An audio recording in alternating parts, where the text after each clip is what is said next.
యోహాను వారు చేసినటువంటి పరిశుద్ధాత్మ వారి మీదకి ప్రార్థన చేసినప్పుడు దిగినటువంటి ఆ యొక్క గొప్ప కార్యమును చూచాడు. చూసింది ఎవరు? సీమోను పేతురు చూచి అప్పుడు ఏం చేస్తున్నాడు? వాళ్ళ దగ్గరికి వెళ్ళి ద్రవ్యము పెట్టాడంట. డబ్బు అంటే లంచము పెట్టి సేవకుల్ని ఇలా ఆ విధంగా భ్రమపరిచి చూసినట్టయితే ఇక్కడ మనం చూస్తున్న సీమోను పేతురు చూడు, దేవుడు ఇచ్చేటువంటి వరాలు ఒక్కొక్కరికి ఒక్కొక్క వరం. అలాగే పేతురు యోహానుకు పరిశుద్ధాత్మను పంపించే వరం దేవుడిచ్చాడు. ఆ వరాన్ని కావాలని అక్కడికి వెళ్ళి అడుగుతున్నట్టుగా చూస్తున్నాము. డబ్బుతో దేవుని సేవలను కొనాలని చూస్తున్నాం. దేవుడిస్తే తప్ప ఒక వ్యక్తికి ఆ ఆత్మ, ఆ వరములు, ఆ యొక్క కృపా వరములు దేవుడిస్తే తప్ప ఎవరికి కూడా అవి కలగవు.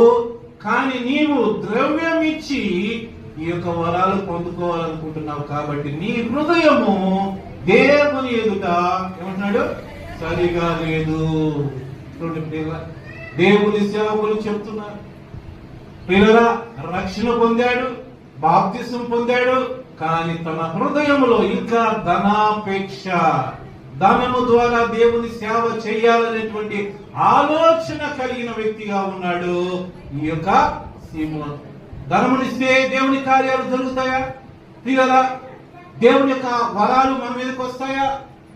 గమనించండి, బైబిల్లో ఉన్నటువంటి సత్యము. సీమోను పేతురు కూడా ఆ ద్రవ్యం ఇచ్చి ఆ పరిశుద్ధాత్మ వరం అనేటువంటి దాన్ని పొందాలని ఆశపడ్డాడు. కానీ దేవుని సేవకుడు పిలుపుతున్నాడు, మీ హృదయము చూడు ప్రియులారా ఏమన్నాడు? దేవుని ఎదుట సరిగా లేదు. మన జీవితంలో కూడా మనం దేవుని సన్నిధికి వస్తున్నాము, పిల్లల రక్షణ పొందాము, బాప్తీసాలు తీసుకున్నాము, దేవుని సన్నిధికి వస్తున్నాం. కానీ ఇంకా ద్రవ్యము ద్వారా అనేక కార్యాలు మనం చేయగలము అని అనుకుంటున్నారు. కానీ చాలా తప్పు. దేవుడు చేయాలి కాని కార్యము ఏ ధనము ద్వారా దేవుని కార్యాలు జరగవు. దీన్ని బట్టి మనం అర్థం చేసుకోవాలి.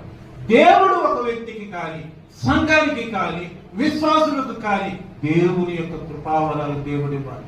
కాబట్టి మీ దేవుని ఎదుట నీ హృదయం సరిగా లేదు. కాబట్టి మారు మనసు ఇప్పుడు పొందమంటానండి. ఆల్రెడీ ఎందుకు ముందే మారు మనసు పొందాడు, బాప్తిసం తీసుకున్నాడు. కానీ తన జీవితంలో దేవుని సేవ చేయడానికి ప్రియులారా దేవుని